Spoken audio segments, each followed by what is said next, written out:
Hi, friends and family. It's been a few days since we've read together from Anne of Green Gables by Lucy Maud Montgomery. We are in the chapter titled Anne's History on page 45, and I'll read the last paragraph we finished with last time to remind us where we are, and then we'll read for 10 minutes. Hope you enjoy this. Marilla asked no more questions. Anne gave herself up to silent rapture over the shore road, and Marilla guided the sorrel abstractedly while she pondered deeply. Pity was suddenly stirring in her heart for the child. What a starved, unloved life she had had, a life of drudgery and poverty and neglect, for Marilla was shrewd enough to read between the lines of Anne's history and divine the truth. No wonder she had been so delighted at the prospect of a real home. It was a pity she had to be sent back. What if she, Marilla, should indulge Matthew's unaccountable whim and let her stay? He was set on it, and the child seemed a nice, teachable little thing.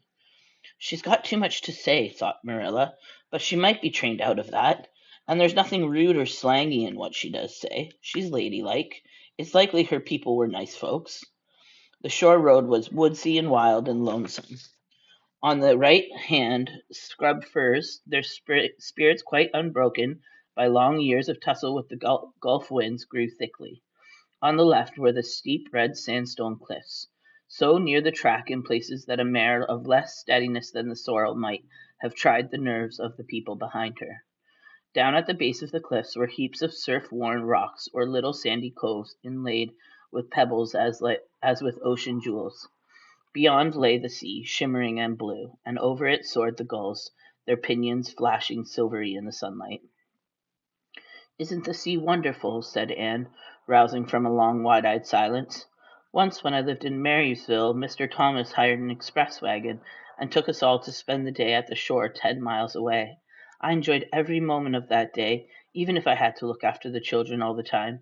I lived it over in happy dreams for years. But this shore is nicer than Marysville shore. Aren't those gulls splendid? Would you like to be a gull? I think I would. That is, if I couldn't be a human girl.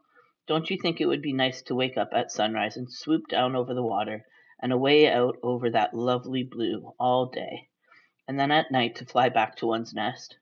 Oh, I can just imagine myself doing it. What big house is that just ahead, please?"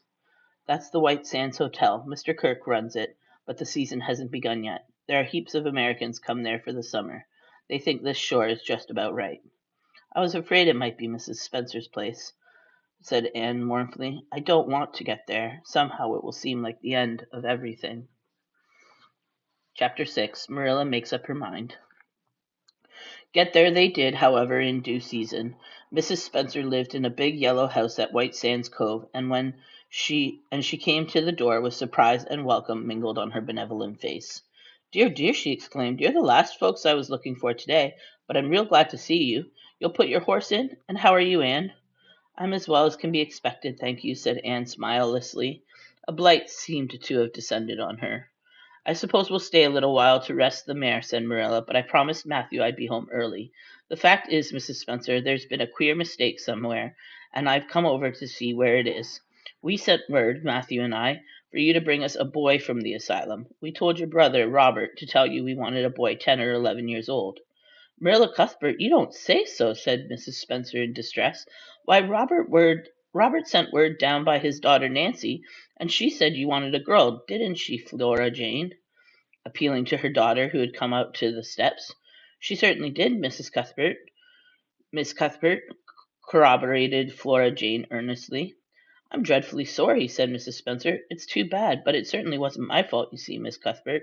I did the best I could, and I thought I was following your instructions. Nancy is a terrible flighty thing.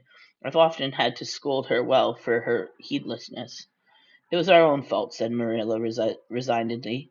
"We should have gone to you ourselves and not left an important message to be passed along by word of mouth in that fashion. Anyhow, the mistake has been made, and the only thing to do to set it right is to set it right. Can we send the child back to the asylum? I suppose they'll take her back, won't they?" "I suppose so," said Mrs. Spencer thoughtfully, "but I don't think it'll be necessary to send her back. Mrs. Peter Blewett was up here yesterday, and she was saying to me how much she wished she'd sent by me for a little girl to help her. Mrs. Peter has a large family, you know, and she finds it hard to get help. Anne will be the very girl for you. I call it positively providential." Marilla did not look as if she thought Providence had much to do with the matter. Here was an unexpectedly good chance to get this unwelcome orphan off her hands, and she did not even feel grateful for it.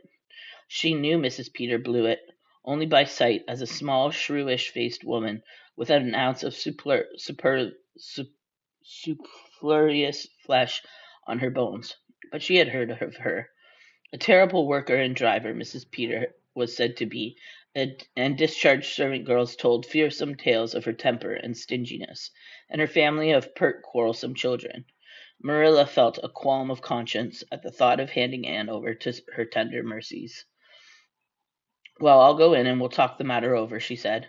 "And if there isn't Mrs. Peter coming up the lane this blessed minute," exclaimed Mrs. Spencer, bustling her guests through the hall into the parlor, where a deadly chill struck on them as if the air had been strained so long through dark green, closely drawn blinds that it had lost every particle of warmth it had ever possessed.